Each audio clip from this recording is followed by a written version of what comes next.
Hey, what's up, everyone? Welcome back to another episode of the Chill Out podcast. It's not wrong to want to live a comfortable, soft life, but that doesn't mean productivity and discipline aren't involved. So, in this episode, I want to end off this 3-part series about feminine power and chat about productivity hacks to live a softer life, tap into your feminine energy, and increase productivity in your life. She does what she wants and she looks cool doing it.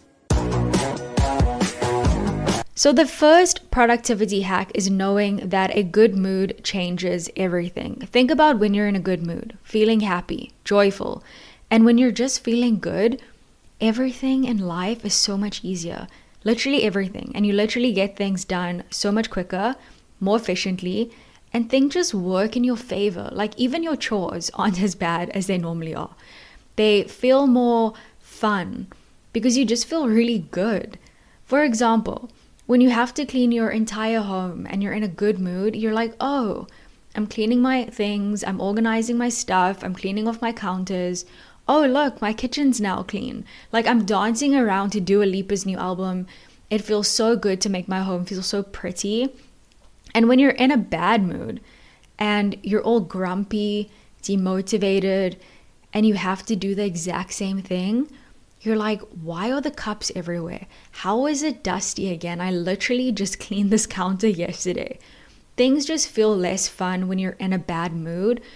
And think about when you go to work and you're in a good mood. It makes things so much more enjoyable, less stressful, and you just feel so much more motivated to get things done, and you feel more like pumped up. You feel less distracted because that negativity that tends to come with a bad mood just makes you feel less focused, and it takes you way longer to get things done, and working becomes a long, painful process.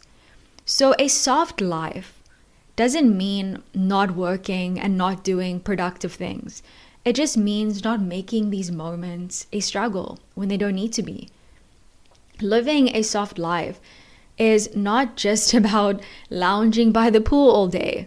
And although that sounds amazing, it's not a big part of living a soft life. I feel like a big part of it is about creating peace and ease in those moments, even if those small moments are just being joyful when you're at home, or being happy, being excited for the day, and being grateful for the day. And that is one of the best hacks, hands down. And that is why it's so important that when you wake up in the morning, encourage yourself to feel joy and to do everything you can to feel those happy feelings.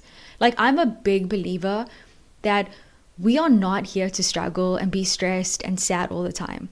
Whatever we focus on is what we think about, and whatever we think about is how we feel. It's about really focusing on and seeing all the small joys in your life and seeing the good and basking in it. Like put your favorite song on when you wake up. Feel how good the morning sun feels on your skin. That feeling when you are about to go on a holiday or spending the day at the beach or winning the lottery. Like it can be found in the small moments too. And it's up to you to really realize that for yourself. Even if right now your life is crazy and stressful, if you do this, you will feel the effects of feeling good. And of course, feeling sad and stressed out isn't a bad thing because we are human beings. We're going to feel the whole range of like emotions. That's just how it works, and that's okay. But it's not healthy to kind of like simmer on it. And it's also not healthy to suppress our emotions. But in those moments when we feel sad, we should feel those emotions. We should honor those emotions and acknowledge them. But instead, we tend to sit in them, wallow in them, and fixate on them.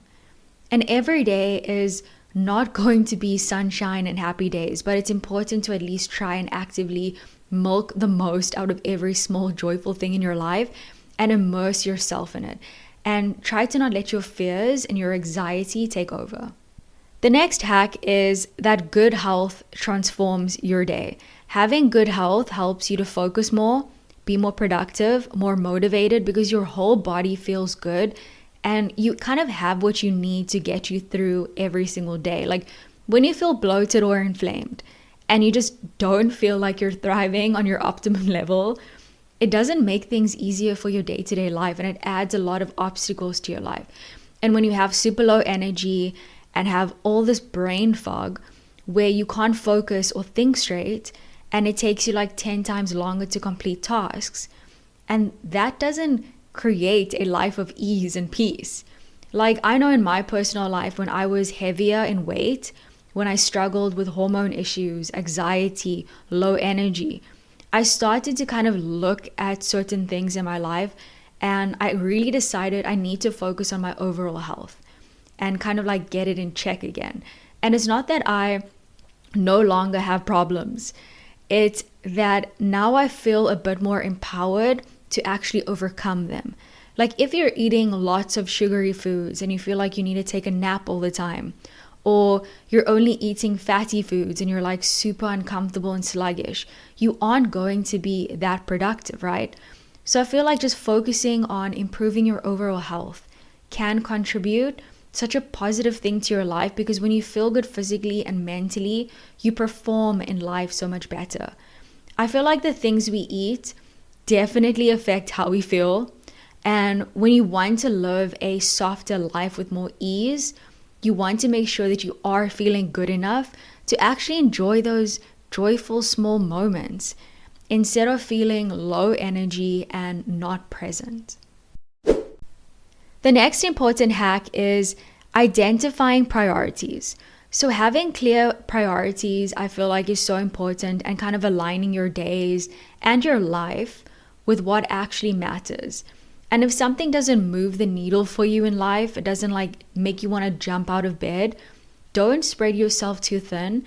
Narrow down things that need your attention and things that need to get done. For example, if you are someone who goes for a weekly massage and you need that massage to feel good, but you kind of have to think to yourself, does it actually impact my life? Is it getting me closer to my goals? Like, sure, I love a good massage too, guys. And it's a great self-care routine to add into your life if you like have the budget for it. But if you look at something like email marketing and you think to yourself, okay, cool, I'm going to really focus on this area and give my time to it this today. And then I'm really going to try and like buckle down and like focus, because I know it's going to help my business. So that is an example of how to kind of differentiate priorities in your life and what is going to impact your life in a good way. What's going to get you one step closer to actually achieving your goal. So focusing on things that are going to give you the outcomes that you want, those are your priorities. So focus on them. Don't let like random things distract you from the things you actually need to focus on and get done. The next hack is do things once. For example, if you are cooking for yourself tonight, why not make something extra? So you could have your meal tonight and then have something for lunch tomorrow.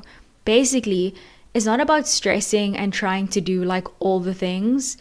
It's about thinking like, okay, I'm already doing this one thing, so how can I set my future self up for success and ease?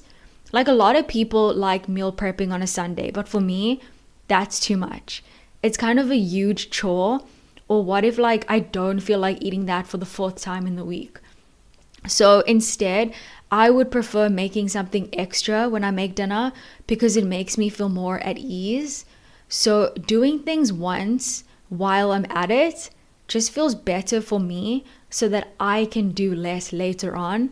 And then also I know I'm going to be eating that the next day, but maybe not like 4 times a week.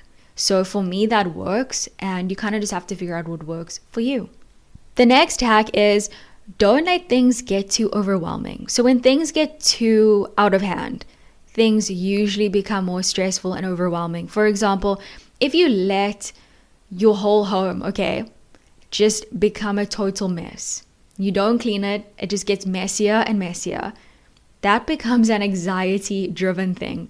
Or when anything becomes like the world is on your shoulders, it's so overwhelming. And the thought of like clothes everywhere, a mess in the kitchen, and then spending an entire day on the weekend cleaning up your home, instead of maybe like spending time with friends or family, or spending the day at the beach, or enjoying a nice meal at a good restaurant. So just kind of ensuring that things in your life don't get to a point where it's out of control.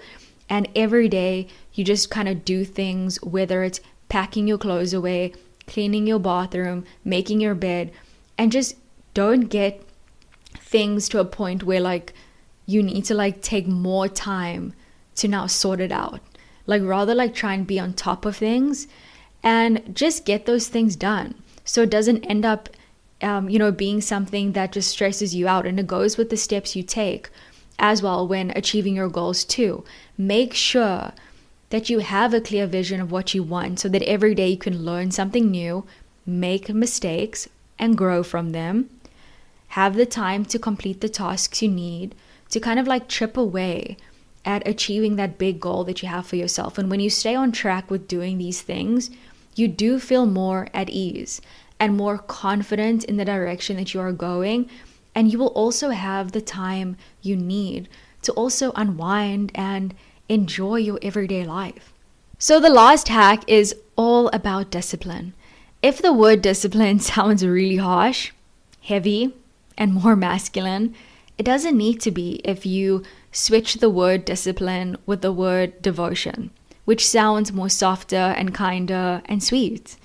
I personally love the sound of this word too, because just having devotion for yourself, devotion to making life easy, devotion to taking care of yourself, and it's just a softer way of looking at things. A soft life is partly about having a comfortable life.